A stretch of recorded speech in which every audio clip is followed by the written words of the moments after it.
you have not become a patron of the Geocache Talk Network, what are you waiting for? Patron levels start as low as a Bison Tube level at $3 a month.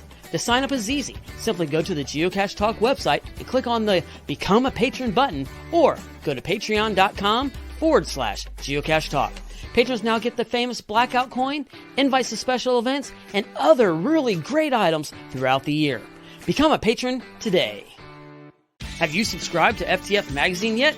FTF Magazine is the #1 geocaching magazine available. It is a quarterly magazine that you can be part of. Submit your geocaching milestones and adventures to be published. FTF Magazine is also interactive with puzzles to solve and the hunt to find Spartacus. If you can solve the puzzle or find Spartacus, then you will be entered in to win a special pack tag. Every new subscription, you will receive a special swag pack. Subscribing is easy. Just visit FTF's website, ftfgeo.com. Don't miss out and subscribe today. Welcome to Deep Dive, where we dive deep into geocaching topics. Each episode features in-depth discussions and aims to provide a deeper understanding and appreciation of geocaching and to inspire listeners to explore new aspects of our great sport. And with me tonight are two excellent hiders. Excellent Jesse. hider. That's hard. Let's not start with that. I was going to say that's the nicest thing Gary's ever said to me in my life, and I'm just waiting to see how he follows up with that one. Yeah, what's the catch there? So Jesse, of course, my normal co-host and partner with me for tonight, Memphis Mafia, and tonight special guest. Well, he's not really that special. John. I'm just kidding. The Pizza Ninja. Our semi-regular co-host. What are you gonna say? Mm-hmm. Oh, thank you. Appreciate it, man. Yeah, we love having you with us from time to time. So, gentlemen, we're going to get into hides. I do want to mention that tonight's giveaway and the hashtag, if you're with us live, is #hide. So put that in the chat room and we will pick a winner at the end of the show and give away a coin or a pack of GC World playing cards, or I don't know, what else do I have? I'm out of books. Coins are, and you automatically get a path tag too. That's a given. Are we giving away the $1 million week, or is that next week? Not this week. That's another week. All right. So and we're not giving away the pickle pizza tonight either, right? Oh no, we got to save that for something special for sure. Okay. Oh, maybe. So we need a pickle trackable for. I'm not allowed to say a whole lot over that tonight about something that's going on, but I will say that we have some exciting news that'll be given out soon. I'm not spilling any beans tonight, but Good. There will be bean spillage soon. Those are uncooked beans. You can't spill them yet. They can't spill them yet, but I've got a big pot like our friend on The Office. It's a big pot of chili, but I'm not spilling it yet. So anyway, but exciting stuff coming in down the pike, and we will have bean spillage in the future, not too long in the future. So stay tuned. We're very excited. Some changes are coming, but we think they're changes for the good. So, oh, great. TriStar family. Good to have you along tonight. Oh man. New to Geocache, new to the show. All right. Very know cool. Where they're from. Or do we know our history and geography? TriStar. It looks I do, but is that Tennessee? No. Help me out. Is it Tennessee? Part of the Tennessee flag. Now, they may not be from there. I guessed right. I tentatively guessed right. We'll have to have them tell us where they're from, or what What does their symbol mean anyway? Yeah. Look at Streck, Pizza Ninja. Oh man, that sounds utterly amazing. I've not had a good hamburger pizza in a while, and Strack, you're inspiring me to go out there and get one. So thank you, Killing sir. it. That's awesome. Yeah, incredible. Yeah. I had a hamburger tonight. No pizza. Does that count? That's close. No. No. Oh, Did okay. did you have a pizza on the other hand, Jesse? So hamburger one hand, pizza Thought on the about other. pizza. Does that count? Okay, the intent was there. That is something. Jen got her prize. Good to Yeah. hear, Jen. It made all the way to Orlando. That's always good news to hear when the actual things go there. So, Geo Tribe, welcome as usual. Thank you for being with us. Good seeing you. You know, one of the things that and this is not for the show. I won't go off on too big of a rant, but you know, it's like, you know, we can only connect so well with folks, but I got to hang out some with her and with Anthony and some other, you know, different folks, Jen and Brad, and you know, a whole lot of different folks. John as well. I mean, you know, going to megas, there's chances to, you know, see people and to you know, spend time. So go to megas, you know, and see folks. Go to events. You know, that's really an important thing, and you'll be surprised who you meet. And you know, it, even if you don't know anybody, trust me, you go, you'll meet some people and you'll make some connections, and who knows, you might end up with you know, a buddy to go geocaching with, you know, down the road. So yeah. But now events are not the cache type we're talking about hiding tonight, right? No, it's not the hide we're talking about tonight. Okay. We're going to talk about actual physical hides. Although physical caches only. We could talk earth caches too, probably. Virtuals. Lab caches. But man, do you feel like you're being excluded, Jesse? I mean, haven't you had like 1,000 right off the earth bat, caches at this point? You took events off, so that's 145 of my caches gone. Yeah, now really. I'm taking off earth caches. That's another 63 taken off. I got a virtual. That's gone. I've hidden several labs. You're just trying to make it where I have no experience on this show. You're trying. I see what you're doing. You're leveling the playing field. Jesse, you stopped him right. Oh man, okay. Where I goes going. Where it goes for next. We're gonna hide where I goes. All of us are gonna hide where I goes tomorrow. I'm just gonna throw it out there again. Where I goes can do what every other cache can do. They can't do what where it goes can do. And more. Yep. Just throwing that out there. One thing we challenged people last year during the year of the hide was to hide one of every type. And I successfully have done that, at least maybe not all in 1 year, but I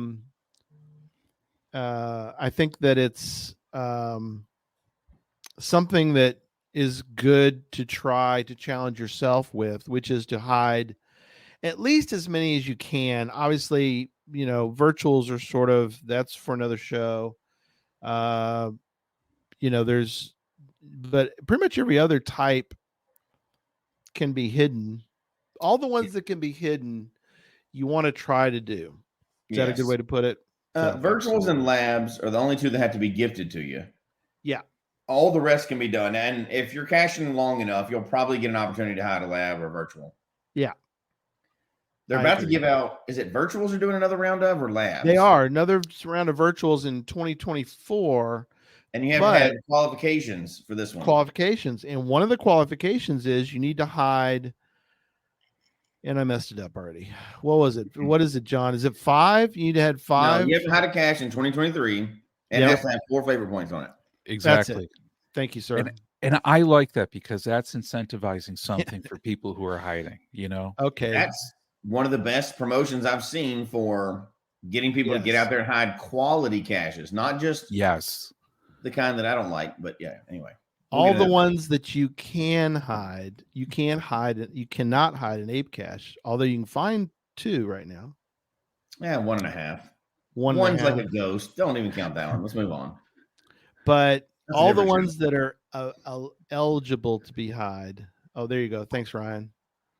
Ryan knows his stuff. Must hide and get 4 favorites. So there you go. So good, Mike. Mike's hit all he needs to hide where I go. We can help with that. We have I know a guy. We also have information on the website. Go to geocachetalk.com. You can find a where I go template that'll help you. And Earth caches again. We'll have to talk about that one night because Jesse helped me because you don't have to necessarily have a big pile of rocks near you to do an Earth cache. So that's probably a show for a different night, although we can roll it into tonight, but we can do more of an education show on that coming up. Yeah, we can, because there's some tricks. I don't know if call them tricks, but I'm really proud of my creep one. I have a creepy Earth cache. Creepy Earth cache. Which I got your idea from you. And I used a cemetery for one. Now that one came from an idea that I saw on a geotour, which we were going to talk about sometime in the near future, because people are like, hey, you're not covering geotours correctly. And I'm like, we weren't trying to cover geotours. We will definitely get there. We will definitely get there. We're going to get there. But people are like, you're failing on geotour explanations or whatever. And it's like, we're not trying to cover geotours. We're not going there right now. And people are, so anyway, so wanted to just reiterate. Again, people are passionate about what they're passionate about. Gosh, they are. And it's like, absolutely, they're not paying attention. I had one person send me a note. I listened to the whole thing, and you didn't cover geotours correctly. And I'm like, I'm not trying to cover geotours right now. That's the passion that keeps us being able to keep doing a podcast every week, right? Because people are excited about their thing. Gosh, they are. Let me tell you. Yeah, definitely. And it's one of those things, you cannot explain everything about geocaching in an hour. No, well, and we weren't even attempting it either. Yeah. It wasn't like we tried and failed. Thing, right? If we made too many jokes, we try not to make too many. If we made too many jokes about waymarking, I bet we get some hate mail from somebody. We might. Because there's some passionate people about that. Now, I wouldn't do a waymark if I was on my living room, but other people love them. So drop one in Jesse's. Note to self: if anybody knows where Jesse lives, please place a waymark nearby his residence. I've done enough. They used to be part of a challenge. I will never do them again unless they bring them back into challenges. So like benchmarks sadly are gone pretty much. So I'll never do another one of those either. So will you ever do in a geocaching challenge? I ain't doing it. So will you ever find the geocache markers? Do you know what I'm talking about? Is there 3? I think there's 3 of them. They're pretty big. Yeah. They're and it says it's not geocache. Is it geocache? Maybe it's geocache. Yeah. I think there's one down your direction, Jesse. Yeah, I'm trying to think. I have to remember if I've even seen that or not. It sounds very familiar, but we're 12,000 stops in. You're kind of remembering what you've all been to. I know. Yeah, you're gonna love that when somebody goes, "Tell me about this one." Yeah, that's for another show too, because I think that's interesting. Because they're like, I really have to go back to the pictures to go, "Oh yeah, I was there." Yeah. Oh, yeah, St. Augustine. There you go. Oh yeah, I've been there. I'm going there for Thanksgiving. I'll have to check it out. Yeah. I'm not going to log it though because I've got an even 500 on my waymarks. I'm not messing. You can't log them anymore anyway. But you can't log. It's more of just a. I'm not messing that up. It's more of a fun thing to do, and there's 5 actually, not 3. There's 5 of them. So, Joshua, the geocaching vlogger, found one time and did a vlog on it. So, they're fascinating. Mm-hmm. They kind of fall into that category of finding a confluence of a river or a confluence of states. Yeah. Which we'll talk about sometime. So that's one. You're right. You know what? None of those things are what we're actually supposed to be talking about tonight. No, well, let's switch back to what we're going to be talking about tonight. let's switch back. All right. There we go. So, so John did a little talk to ChatGC, which I'm glad you're in communication with ChatGC as well as myself. Yeah, Hope- we hang out all the time, Gary. You know. Oh, okay. Well, I'm ChatGPT. glad you're. I don't know if I told you that. Glad you're more friends than me. It's apparently I get ghosted from, you know, they're not responding very well to. So I went ahead and was installed Chat GC into a Roomba. So now I have an autonomous robot that just goes around the house telling me what to do. So okay, that's good. it works out well. Yeah. But so John was able to talk, you know, he didn't talk to me, but apparently they talked to John. But anyway, so we got some information. So I'm going to throw out some ideas and you guys kind of feed off of what ChatGC has said about a couple of different things. Why you need to hide a geocache, we asked, or John asked. Hiding a geocache can be a fun and rewarding activity for several reasons. I'm gonna skip a couple of these because they're just standard. Outdoor adventure, yes. Of course. Community engagement was interesting. Geocaching is a global community of like-minded individuals. By hiding a geocache, you contribute to this community and provide others with an opportunity to enjoy the thrill of the hunt. So I agree with that one. Absolutely. That one, I think about it. If you're like the dude that we interviewed overseas, that's like one of the 2 geocachers in the country, or you move to a new area, or your town doesn't have a lot of geocaches in it. If you start hiding them, there's a much bigger chance that other people will get excited about it in your community and start hiding some of their own. Yeah, no, you're absolutely right. And that's it's something that, and I've used different examples. So I'll give a weak attempt and then John will come in and swoop in and give a better explanation than I'm going to give. But if we all slough off hides and we say, I'm going to let somebody else do it. If we all did that, nobody's going to be hiding anything because we're all passing the buck. You know, I use the term of like a baker's. If all the bakers in the world said, we'll let somebody else bake, nobody's getting bread because nobody's making it. So, and the thing that we want is we want new quality hides.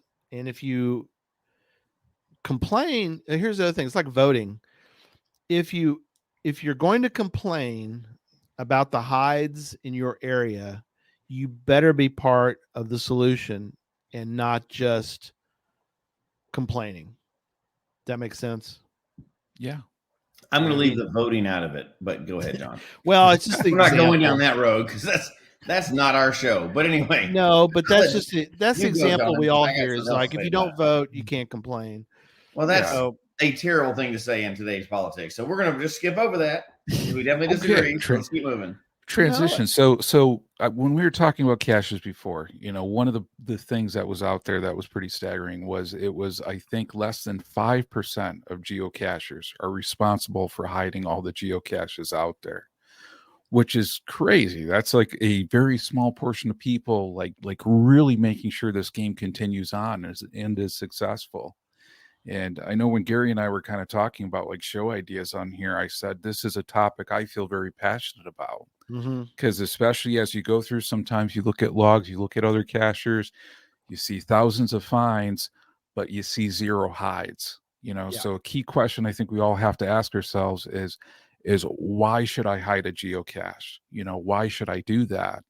But, you know, I mean, as Jesse and Gary were saying, I mean, the bottom line is we need caches hidden in order to have a geocaching community, you know. So we do need active participants, but a big question out there though is what kind of caches do we need?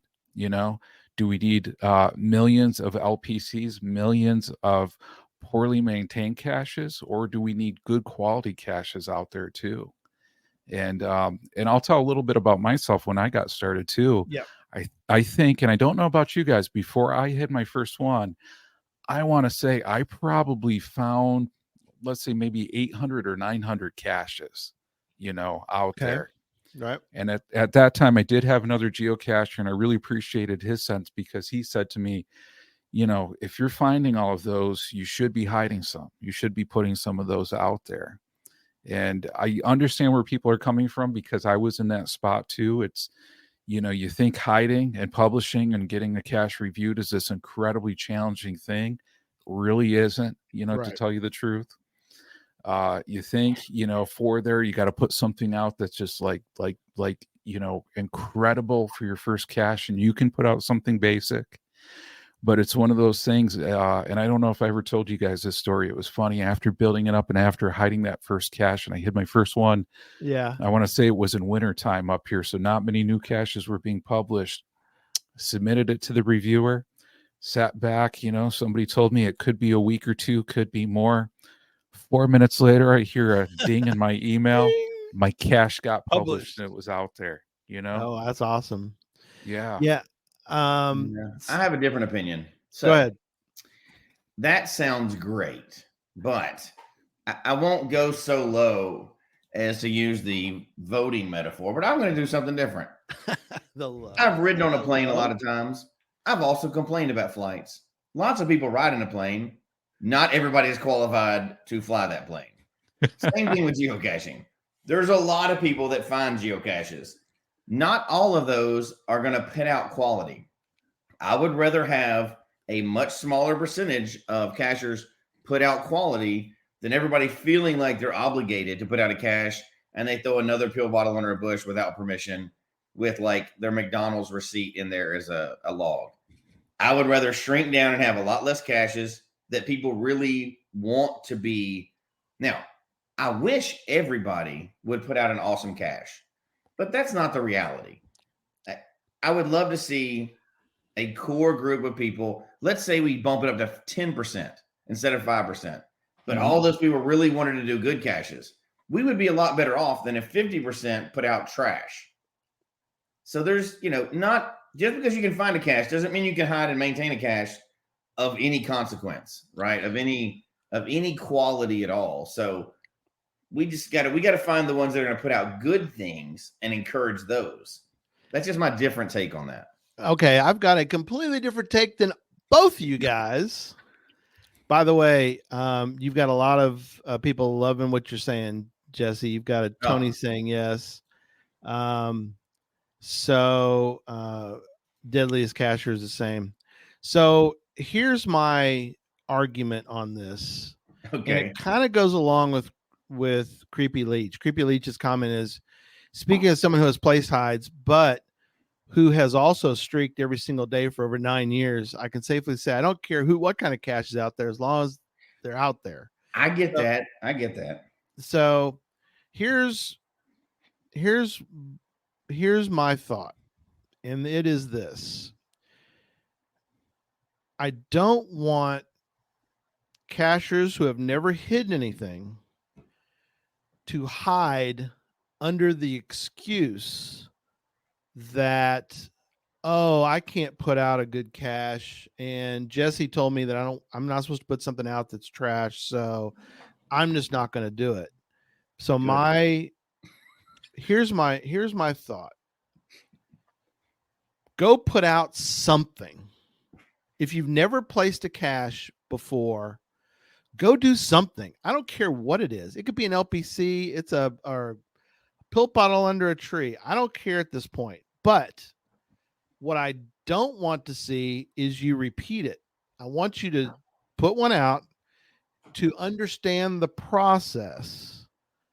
And then after you've done it once and you now kind of understand the process, oh, this isn't as hard as it looks, because it's not that hard. But if you haven't done one, you need to break the ice. You need to put a cache out somewhere. I don't care what it is. But then from that point on, now that you know how the process works, now you can start thinking about putting out better and better quality caches. But I need you to get out there and do something. I'm going to counterpoint. Counterpoint. And somebody's Counterpoint. helping me with this one too. So try surviving. I think easy caches are important for newbies. They get you hooked while you build confidence for more challenging hides. Now, so just to clear up what we're talking about, trash caches are just trashy. And I think that turns more people off than anything for geocaching. It's possible. Right? You put out a trashy cache. However, when I say put out a quality cache, most of my caches that were that get the most favorite points, I get the most comments on, they're easier caches. Yeah, they're not the hard ones. So I want to separate the two things. When you're putting out a cache, I mean quality. That does not have to be easy or hard. It can be anything, right? And I really think you should start off with some people are different, right? Like there's trail hikers and there's people that have different qualifications coming into the game. But if you're just a standard person, you're getting into the game, you want to hide your first one, I would start off the first one with quality, but make it easier because you're still in the newer end of the spectrum, right? You're still newer to the game.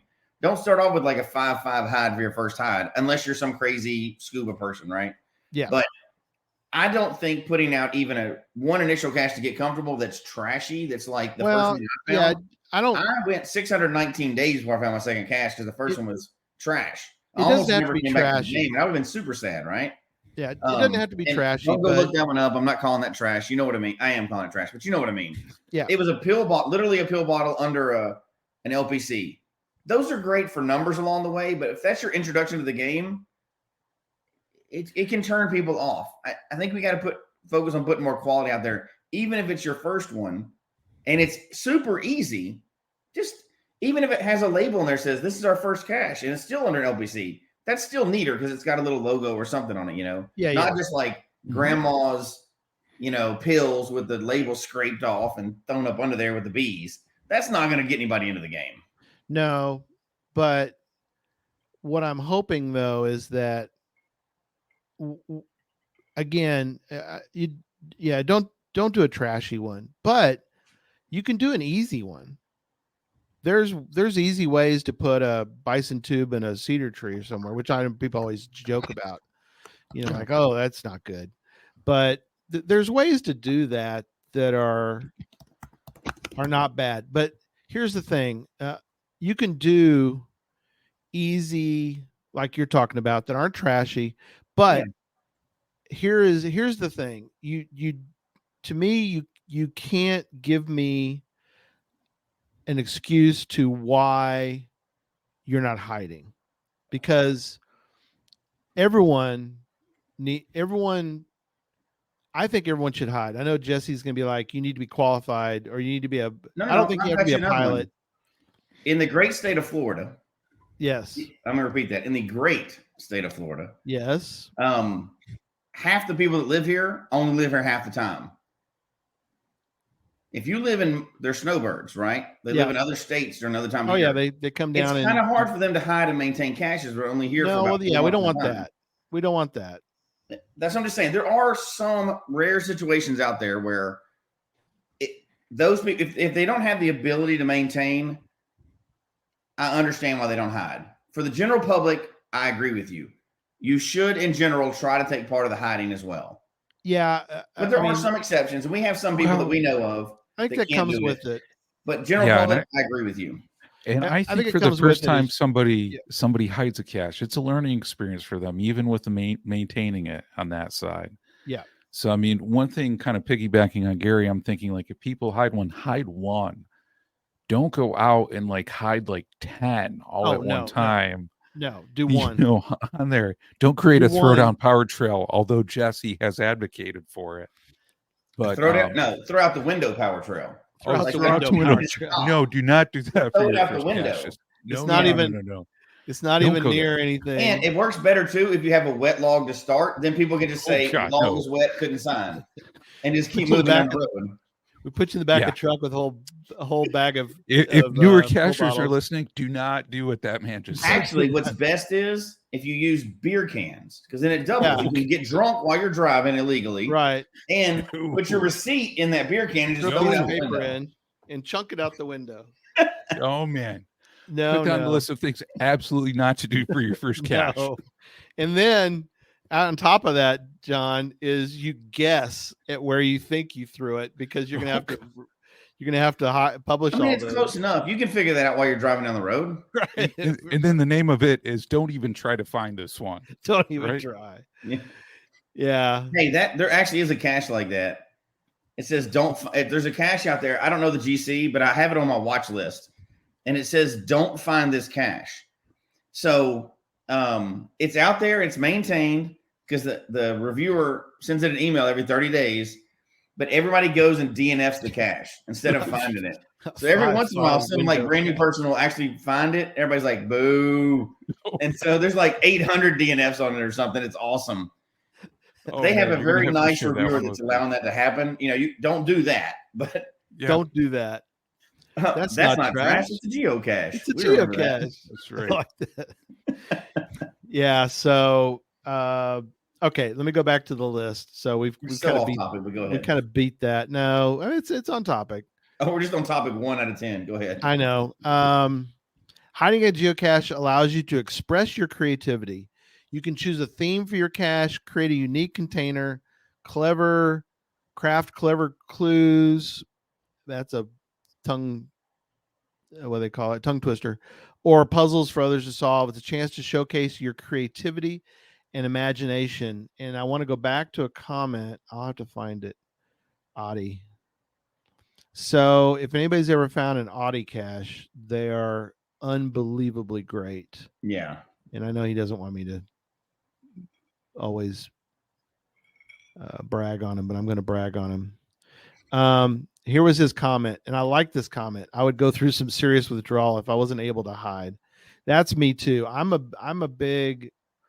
I almost love hiding more than finding. I just love to hide geocaches, and Audis are tremendous. They're incredible, and the time and effort that went into them. His kids are hiding caches that are tremendous. I mean, so. But I know that it gives him such joy in the process. So that's something I don't think that many people think about when, most people, I don't want people to think about hiding caches as some sort of drudgery or obligation. I got to do this. Well, I would prefer that you think about it more and go, you know what? I could do something kind of cool that I like, that I do. I remember hearing about, I think it was a school. We talked with someone. I think it was your buddy that was in Colorado, Jesse. Yeah. Because he talked Pauly. about, what's that? Dr. Pauly. Dr. Pauly, yeah. Yeah. So one of the things Dr. Pauly mentioned about the class project that they were doing was that he wanted everybody that was involved to be able to use their talents to come up with ways to be part of the process. And I remember him mentioning that there was a couple students, there was one or two who wanted to paint the ammo can. And I'm thinking there was a chance to really teach about not only the teamwork and the community process, but, some people are like, well, I can't help. I'm just good at painting. Well, my goodness, what a great opportunity. I mean, there's things that you can do. Like if you're just into puzzles, well, trust me, there's a lot of great puzzle caches. There's a lot of bad ones, but there's a lot of good ones. Mm-hmm. And you can make them about anything. Yeah. No, I think they secured it well, but yes. Yeah. But it was more the process of everyone can contribute, number one, and number two is you can do things. There's opportunities for you to do things within your talents and within your interests. So if you're a woodworker, what a great opportunity to make your own containers. If you're not into that, maybe you're into poetry. Well, you could then use poetry in a puzzle cache. You use poetry in pretty much any cache. I mean, you could create, you could put your poems in every container Yeah. that you ever Mm-hmm. hide as a tribute to something, So sky's the limit. Well, it should be a reflection of what you're interested in. Yeah. And we talked about a few weeks ago. I don't even remember how many weeks ago it was now, but we talked about the badge gen badges kind of being a reflection of how you geocache over the years. Yes. Well, I think your hides are the same thing. If you've been in the game for a amount of time and you've hidden, a number of caches, maybe not one or two, but even if one or two, if you've hidden a number of caches over the years, you can probably look back and see what you were interested in at the time. Because I was thinking about it as you were talking about it. I think back, I remember when one of my daughters was into Harry Potter for a while, we started hiding Harry Potter themed caches. Right. We had superhero caches. We did Jeep related caches. We were doing a lot of Jeep in the mountains. We did other ones along the way that were kind of what we were into at the time, and we just themed them based on what we were into. So you could use it as a platform for whatever you want. And if you look back, you can go, oh yeah, that's when we were doing this. We were doing rescue dogs for a while, rescuing them and getting them. So we did dog themed caches for a while and events around it. And it's funny, if you look back, it should be a reflection of kind of you and your personality in your life.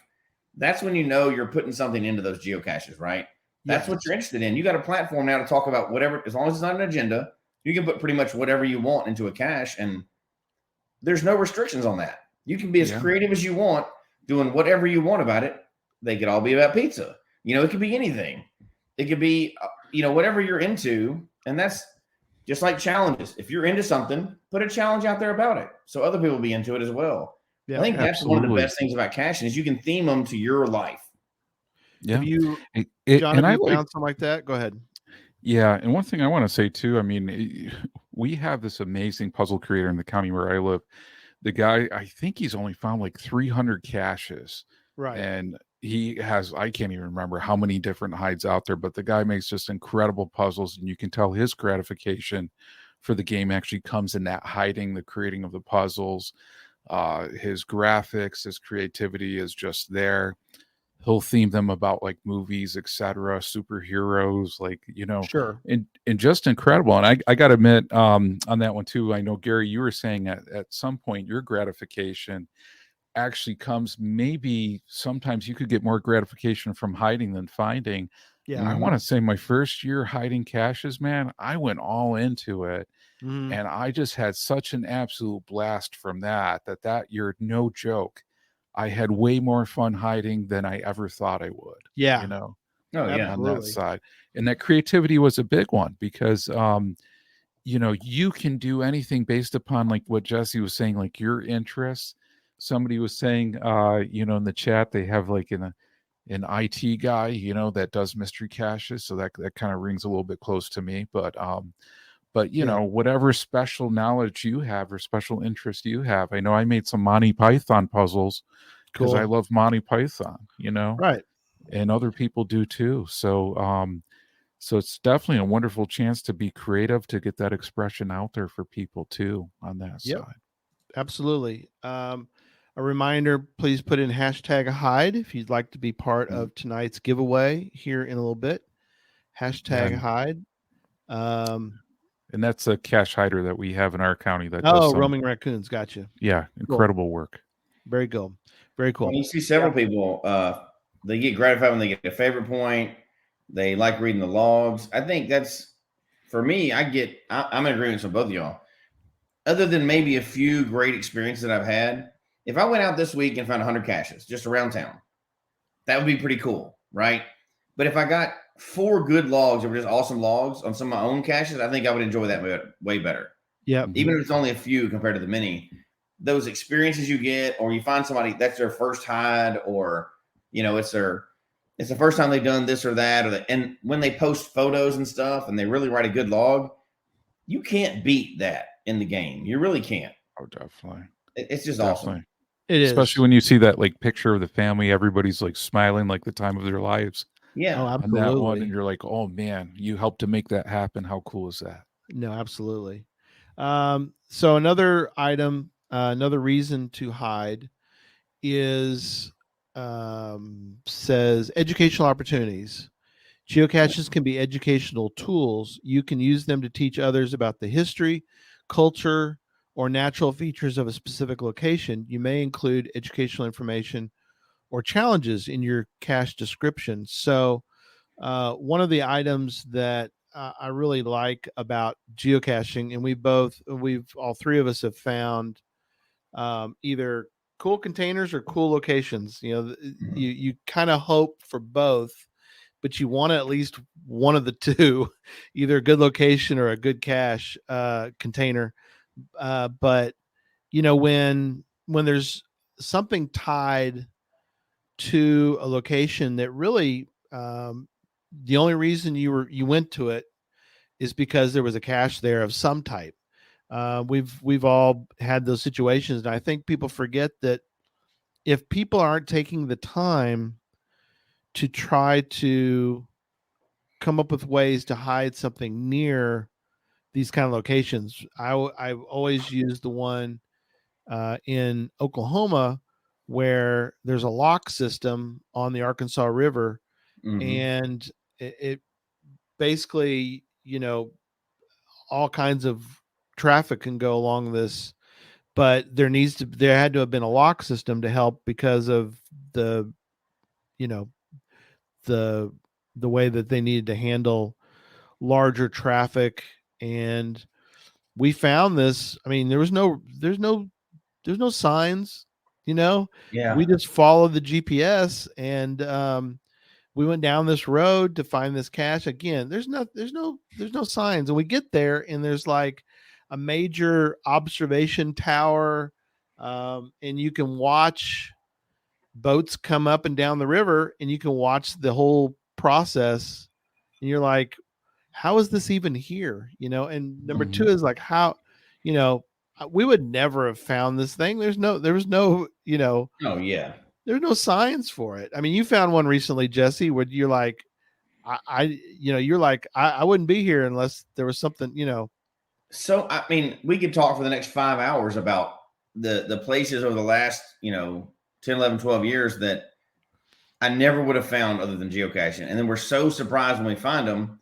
Yeah. When we're driving down the street, we'll just look what's around, and there's something really heavy. We'll start investigating it, right? We're driving the interstate, and we'll pull off, and we found so many things that way that there's no way I've ever would have stumbled upon before. Yeah. And probably hundreds of them over the years, out of the 1,000 that we found, probably at least 100 places that I never would have found that were just awesome and really cool.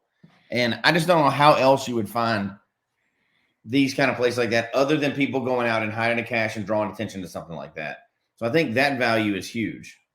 Yeah. And I mean, and the cool thing is, I mean, for us as geocachers, having the GPS coordinates to get right there. Oh yeah. You know, to find those where if you're trying to explain that to somebody else, where is this? You know, how do you get there? Yeah. You know, because I know even for us in Western New York, having Eternal Flame Falls, first time I went to Eternal Flame Falls was because of the Earth Cache there. Yeah. And if people don't know Eternal Flame Falls, it's a waterfall. You have a little grotto behind it. You have natural gas that comes up, and there's actually flames from that natural gas behind the waterfall. Like only place probably like it in the world, you know, right here. And the crazy part about that whole thing is there's a waterfall. Yeah. So it's lit, but it's behind the waterfall. So it's pretty crazy, or mostly lit. I guess anybody can light it whenever they get there, but yeah, every time I've been, it's been lit, but I know occasionally lit. people have to relight it. There's a gas pocket that comes up through the earth, and it's somebody lit it one time, and whoever figured out that it was there, it was really cool. But yeah. Curious KDB says sometimes it's out, but yeah, definitely. But just in case, but it's still, but like you said, who would have, you know, there's places like that. There's one that I put in the book that's it's similar earth cache wise, in the fact that if you sit long enough near this lake, all of a sudden the lake just starts bubbling. You just big old belch out of it because there's gas pockets that form underneath it, and when enough of that bubble, then it bubbles up. It's pretty funny. I think Joshua did a video there too, so it's kind of a unique. But again, he wouldn't have found it if there wasn't a cache there, you know. Right. But somebody had to. All these places we're talking about, somebody had to take the time to hide something, either a virtual or Yeah. an adventure lab. I mean, we have opportunities now to highlight. There's places all over our country that we really need to highlight. We need to preserve history. We need to preserve a location as best we can, and to give others an opportunity to find things. And it doesn't have to be, ancient history. No, just little things. Oh yeah, or it could be modern type history type things. Like there's the location that Joshua's. I think he was there. I don't know if it was his or somebody else's, but it was in honor of Prince. And so there's some locations to, again, preserve its more modern history, but still, or movie history. You preserve, where Groundhog Day was filmed, or, pick whatever, pick a movie. There's so many things. Yeah. There's so many, but there's opportunities. And that's one of the other things that was mentioned, is that you get the opportunity to preserve it, but also what's cool is that you can look back on these items and you can you're leaving a legacy of these locations. Especially, obviously, you got to keep, you got to maintain them. That's kind of for another show, but you get the idea that you need to maintain them. But you get to have the opportunity to enjoy looking and going, hey, I've got 100 favorite points on this particular item. Yeah. Whatever that is. And there's a lot of satisfaction in going, you know what? This many people enjoyed what I've done. It's a legacy. It's a nice thing. Yeah. And it's slightly different, an offshoot of the same thing. And, we may touch on anyway, but in Colorado, and John will probably appreciate this just as much up where he is, but in Colorado, one of the big things that people would do is, we'd hike, we'd have, you have open range areas, you'd have areas that are parks or whatever, but you have just open areas, right? They're right. state areas, they're no trails, something like that. And you would go out hiking and you would find just a beautiful spot that nobody's ever heard of, because there's so much land. You just, and I'm not like, you're not trespassing, it's state land. You can go out there, permission and everything else. Yeah. And you would just find just a summit somewhere, and it's not a famous one or whatever. And you would take photos, but that's not enough to really share it with other people. And a lot of times, what a lot of us would do out there was, you'd find one of these places, you'd hide a geocache there. That's the only way you're ever going to get somebody to go and check out that place. Yep. And it's just a beautiful, no-name place, no history. There's literally no name to that place. It's just that point on the map. And you would send somebody there like, hey, I went here, come check out this place. That was literally what a lot of caches were. Just, this is an awesome place I found. There is no name for it. Come check it out. You put a cache there, people will go check it out. People come and check then it out. Seeing the pictures and logs from that, it's hard to beat something like that. Whether it's on trail or off, just you shared that place that you found. It's like being a discoverer, with many other people. And it's just, that's a great feeling. Well, and to me, that's like one of those things when you can like share that kind of experience with others. I mean, that is just so awesome to do. I mean, if it's like a great outlook, I mean, just someplace on there. Because I know for me, I'm not a numbers cacher. I like to cache from experience. And if I can, like you were saying, Jesse, if I can go out on a trail, go somewhere, find something like that one, to me, that is one of the coolest things. Especially, I don't know about you guys, but when I started caching and I found all these places right around me that I never knew about, and we're just talking within like 10 to 15 miles and all these cool things, I'm just like, man, if it wasn't for geocaching, I would have no clue about these things whatsoever, Oh, yeah.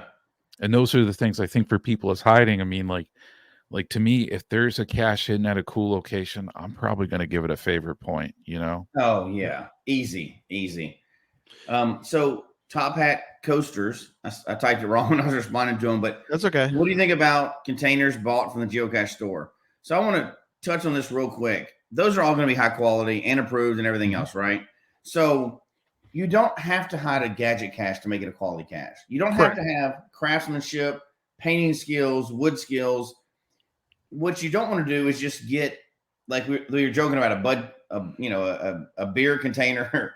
I've seen a Sprite bottle with a receipt stuck in there before. There's horrible ways to hide a cache. If you're getting a quality container like from HQ or from some place that sells containers, that's great. You're coming up with quality containers, waterproof, everything else. Those are perfectly okay. You don't have to have some big elaborate scheme. Still put it in a nice location, right? But just don't put out trash. We literally mean absolute trash that people have used out of their car to in the trunk of their car to hide like a container because they didn't have anything else with them. You've seen it before. This spot didn't have a geocache and I thought it needed one. So I just, threw it out. Think it through, do it. Any of the ones you buy like that or like Cache Advance or any other places that have the containers that are specially made for geocaching. Yep. That's great. They don't have to be groundbreaking. They just need to be quality. So you're not finding trash out in the field. So I just want to clear that up. We're not telling everybody they have to build, Audis type style caches and electronic stuff. Just put something out there that you're proud to have out there that if you knew that like a family with a 5-year-old was coming up next, you'd be proud that you hid that for them. That's what we're talking about. We could cover that too again. It's been years, I think, since we've done a good container show. Yeah. We should do that. But I think we've all found, and we can talk about on that show. But there are cache containers that they will stay dry. For the and there are others that will not stay dry, and then you're constantly battling to keep them dry, so or keep them updated. When you can, and again, like you were saying, Jesse, it's like you don't have to have it perfect, but you kind of want it to be pretty secure for a number of reasons. But it's nice when you can put out at least a little better container because then you'll have less maintenance. Well, and we need to get into it, right? We need to do this again. But the reason why we talk about ammo cans so often on the show for any of the new people is because those are watertight. They're going to last. They last to a lot of stuff. So people use those as standards. Now they're bigger, so they're not as hard to find, but it doesn't take much creativity to make those a creative container. You could go to the thrift store, buy an old board game that has half the pieces missing. That's how they are at the thrift store, right? And glue those around the thing and paint it up a little bit. And you can make an easily themed Monopoly cache or whatever else. Exactly. You don't have to have skills to do it. But you just want a container that's going to last and be quality. And we should talk about that again pretty soon because we haven't done that in a while. And I think there is that barrier to entry, right? Where people are like, creative cache, I don't have any creative skills. That's okay. There's other ways to make them fun for people. It can happen. Absolutely. Yeah. Mike's like, I can't. Yeah. I mean, you might as well. You're there anyway, right? And prices are usually pretty good. I mean, I've seen them pretty cheap at Harbor Freight. So that's a good tip, Mike. I think every time I've left Harbor Freight, I've at least had 1 or 2 geocaching containers. Yes. Even if I didn't walk through that door thinking about geocaching when I left, there was something that came with me. Yes. Oh, and Gina, you are exactly right. I will. I get John to read a book on tape, or no, it's audiobooks now. I said book on tape because I'm old. I still say it. Audiobook. Okay. Yeah, I say it because it's it's more of a, I know it's not on tape, but it's like just an old saying. But and it's just perfect. It calms me down. So John's a real calming effect on me. So yeah, and anytime anybody has like problems falling asleep, I'll read you the geocaching guidelines right before bed. That'd be funny. You get your 1-900 number set up. Right. You ready to go? Do they have those still? I don't know if they have those still. I don't know, but we could create and I've actually looked into this. Is way off topic. I gotta get back on topic, but you can actually create an internet radio. Wouldn't it be great to have John be our DJ on our internet radio? There we geocaching radio, Geocache Talk Radio. Oh, man, yeah. We're back. Yeah. And that was you're the gonna travel be bug. He can do that. He's got the knowledge. And that was the travel bugs singing Geo Girl. And now I like that. we could have a whole thing going on with That's fun. you know, we could do we'd have to come up with all the songs that are related to geocaching, you know. Mm-hmm. You two still haven't found what I'm looking for, or whatever. Maybe I'll have to put in my bid for one of the last hours of the podcast of hope on that. There you go. There you go. We'll get you in there. The DJ hour. Yeah, Geocache Talk overnight. That's right. So glad you're with us tonight. Some of y'all may not be able to fall asleep. That's okay. We're going to be a comfort. I know some of you all are at work tonight. Don't fall asleep there. Gotta work those third shifts. That's okay. We're here for you. And we're going to spin up. Back on track, Gary. Back on track. Hits. You're sacrificing our topic here. You're sacrificing it for the all right. DJ hour. Are we final thoughts, and then we're going to do our giveaway. So, oh gosh, that was quick. I know we're at that time. I'll jump in first, and then y'all can follow up. So I think we're all going to have different opinions, but the same. Go for it. We kind of talked about different points of view with this tonight, but we all love finding geocaches, or we wouldn't be listening to the show and talking about it, right? I mean, obviously. Yep. But I think I don't think there's any obligation, and there shouldn't be any requirement to hide caches. But I think if you've been caching for a while and you've been enjoying the game, I think it's you kind of owe it back to the community to at least try to get into hiding. You're going to get way more out of it than anybody else does anyway. Yeah. But try to at least hide some to add back to the community. I know that my family and I have gotten so much joy out of this game over the last decade plus years that we try to have to add something back, whether it's events or caches or whatever else. And that comes with both good and bad, right? Can it make everybody happy in an event? And not every cache is going to be everybody's cup of tea, but you are going to add some joy out there. And I think there's many, many ways to be able to do that within your skill set and within your comfort level. And hopefully we're able to, as shows go on, help everybody find where they can fit in the hider category. Yep. I agree. John? Yeah, I think Jesse brought up a lot of good points, and I agree. Part of to me, the joy of geocaching is finding very good caches and also hiding good caches as well, too. And I think onto there for a lot of people, especially if you found a lot, definitely consider hiding one. And one of those things where you may think at first, it's tricky or there's a lot involved, and it really isn't. I think there's a lot of geocachers out there that are willing to help people, and hiding caches, hiding different types of caches, So, I mean, please reach out to the community, please, put something in. But, again, and I think Jesse brought up a great point. Don't feel like you have to hide the most amazing gadget cache as your first cache. Correct. On that one. You can put something out. You can put something basic if it's at a very cool location, very cool theme, etc. It doesn't require a lot of time. And after you get that first cache published, I can guarantee you probably your creative juices are going to start to flow, and you're already going to start to think about that next one and what you can do from there too.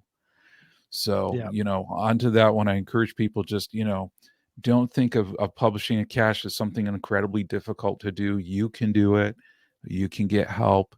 And certainly it's an awesome way to have a whole lot of fun that you probably wouldn't even think about just as a finder.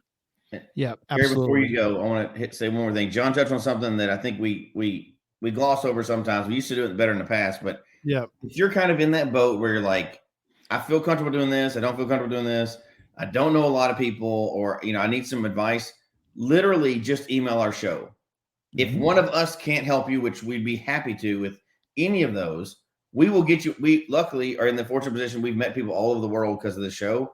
We will get you in touch with somebody either in your area or somebody that's an expert in your field.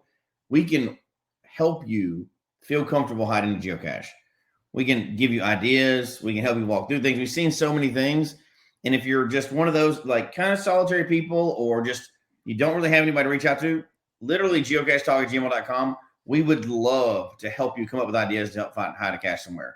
We love to see new caches out there. Reach out, and we will help every single person that reaches out. 100%. I put my personal email, my geocaching email out years ago, and I still hold true to it. If you ever need help with where I go, email me. We'll come up with ideas. We'll sit up late at night figuring it out. And I've held true to that over the years because we really want to see people feel comfortable hiding caches because it helps us, right? We get to go and find more cool caches. So I'm going to extend that to our network.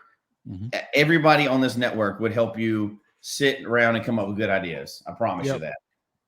Yeah, and we need to revisit that topic because there's actually a lot of fun ways to do where I goes. I think people are so stuck on or see a lot of reverse where I goes because that's sort of I know, but there are some really fun.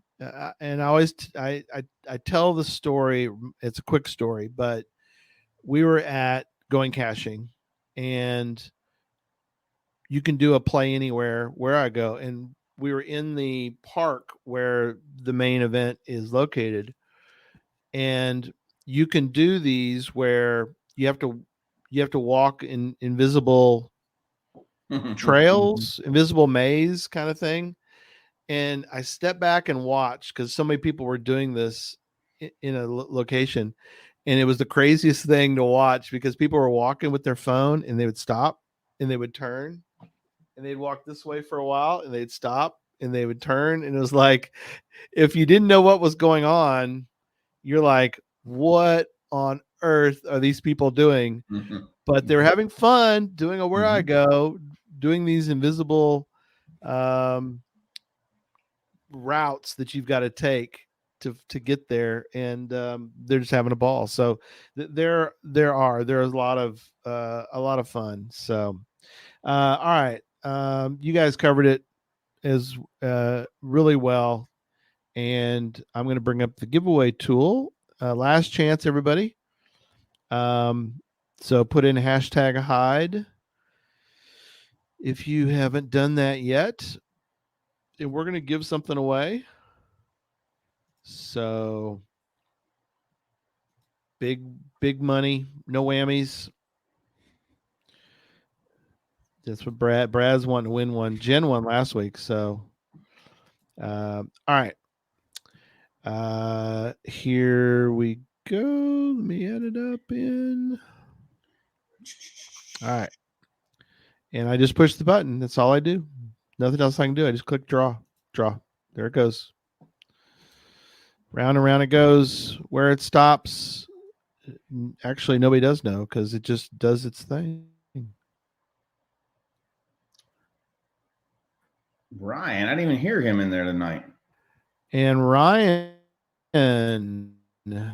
congratulations, you are a Ryan. winner. He was quiet. Congratulations. In the chat room he tonight, was. though. Yeah, he was on early. Yeah. He got a quiet one for sure.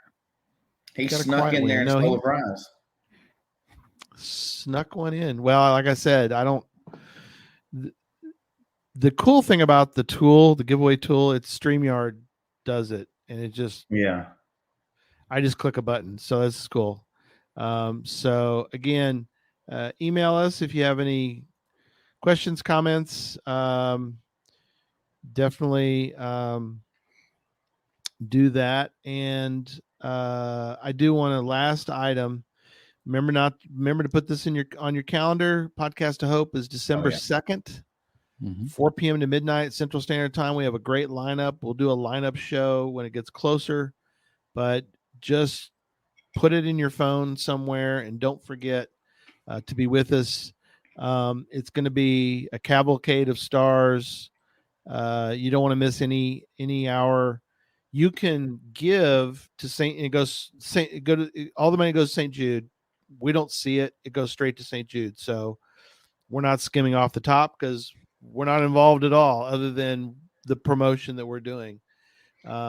We give you a link. The link goes straight to St. Jude, but we get credit for the money that you give. So like I said, even though we don't see it, the credit goes to us for being a part of it. And it's kind of fun. There's sort of I wouldn't say a competition, but it's kind of fun to see all the money that's given. And we try to, be on the top group just because, we want cachers to be, recognized, but Mhm. you can give every hour. Like if you wanted to give a certain amount to St. Jude that night, you can split up and give a portion every hour, and during every hour, we do have drawings for different prizes that have been donated during Podcast to Hope. And I really am, I'm biased, but I really think that this year's lineup you're going to enjoy. I think you're going to enjoy the guests that we have lined up. We have some incredible people that I just took a shot in the dark and said, "Hey, would you be on Podcast to Hope?" And I couldn't believe that a couple of them hit. So Yeah. Which hour is Taylor Swift coming on?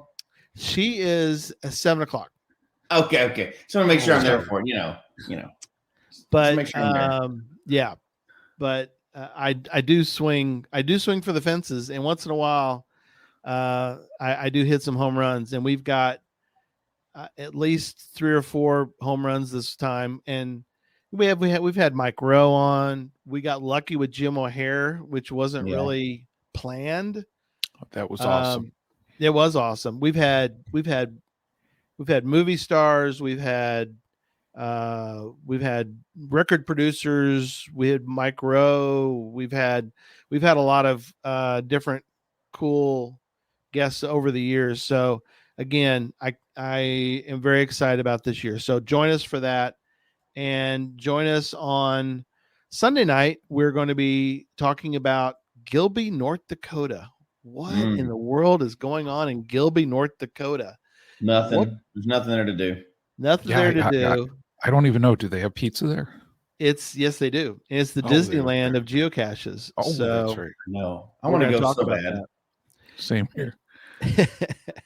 So there you go, and join us again Sunday night, and then next Thursday for another deep dive. So we'll see everybody. Good night. Okay. Take care, everybody.